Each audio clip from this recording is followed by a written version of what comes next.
சமீபத்துல ஒரு சீரியல் நடிகையுடைய ஆபாசமான வீடியோ சமூக வலைதளங்கள்ல வைரல் ஆகிச்சு. இத பத்தி பலரும் அவங்களுடைய கருத்துக்களை தெரிவிச்சுட்டு வந்துட்டு இருந்தாங்க.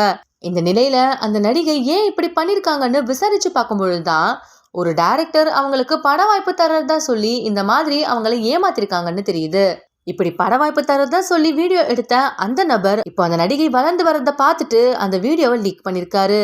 இந்த நிலையில அந்த நடிகையை மக்கள் அனைவரும் திட்டிட்டு வந்துட்டு இருக்காங்க. இப்படி நீங்க ஆபாசமான வீடியோ காமிச்சு மயக்கி சான்ஸ் வாங்கிட்டா அப்புறம் உண்மையான டேலண்ட் இருக்கக்கூடிய நாங்கெல்லாம் எப்படி பொழைக்கிறதுன்னு கமெண்ட் பண்ணிட்டு வந்துட்டு இருக்காங்க.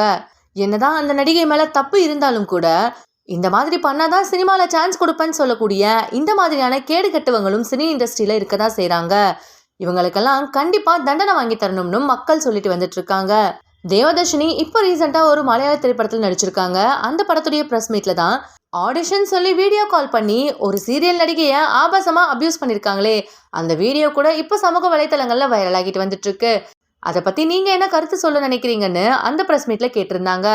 அதற்கு தேவதர்ஷினி என்ன சொன்னாங்கன்னா, அப்படி ஒரு விஷயம் நடந்துச்சா எனக்கு நிஜமாவே தெரியாது. ஆனா பெண்களுடைய சேஃப்டிங்கிறது ரொம்பவே முக்கியமான ஒரு விஷயம். பெண்கள் தான் தங்களை பாதுகாத்துக்கணும்னு சொல்லியிருக்காங்க.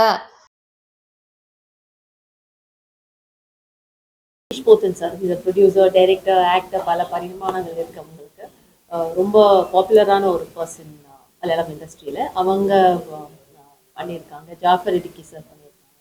நானும் நடிச்சிருக்கேன், சில குழந்தைகள் நடிச்சிருக்காங்க.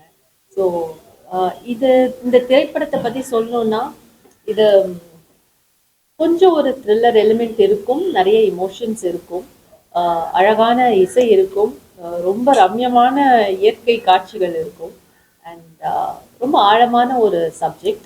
ஸோ இந்த திரைப்படத்தை தமிழில் ஒரு நல்ல வரவேற்பு கொடுக்கணும்னு கேட்குறோம்.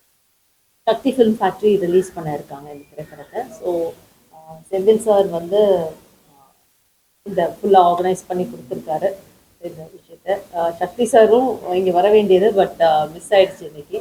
ஸோ இந்த திரைப்படம் 4ஆம் தேதி ஏப்ரல் ரிலீஸ் ஆக இருக்கு. இந்த வீடியோ பத்தி நீங்க என்ன நினைக்கிறீங்கன்னு கமெண்ட்ல சொல்லுங்க. இந்த வீடியோ பிடிச்சிருந்தா லைக் அண்ட் ஷேர் பண்ணுங்க. மேலும் இந்த மாதிரி வீடியோ பார்க்கறதுக்கு நம்மளுடைய GLV ஸ்பாட்லைட் சேனலை சப்ஸ்கிரைப் பண்ணிக்கோங்க.